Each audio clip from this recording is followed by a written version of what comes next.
Le résultat n'était sans doute pas à la hauteur de l'investissement que nous avons pu mettre dans ces 3 semaines de campagne.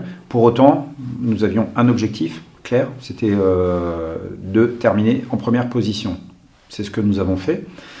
Et à partir de là, la surprise est venue effectivement du score du RN qui arrive juste derrière. Mais en réalité, est-ce que c'est Julio Pichon qui a fait ce score ou est-ce que finalement j'ai réussi à gagner contre Jordan Bardella?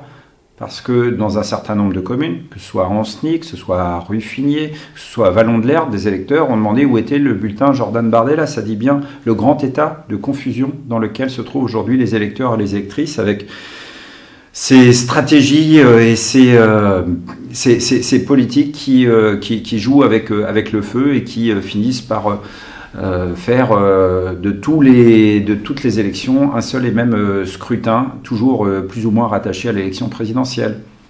Donc le sentiment du devoir accompli, la déception de ne pas avoir plus creusé l'écart, mais le fait d'être dans une position qui nous permettra maintenant de rassembler, d'amplifier la mobilisation et donc de gagner dimanche prochain. Grosso modo, le compteur de la voiture affichait 1500 km, avec une dernière journée où de Châteaubriand à Ancenis, en revenant à Juvigny-des-Moutiers, en faisant un petit tour à Barret. Donc, mais je dirais que, comme d'habitude, je n'ai pas lésiné ni sur mon temps, ni sur mon énergie pour être présent partout sur le territoire. Et puis il y a eu ces moments incroyables des différentes réunions, 5 au total, organisées. Ce vaste territoire, encore une fois, j'insiste, je répète souvent, c'est plus du tiers de la Loire-Atlantique.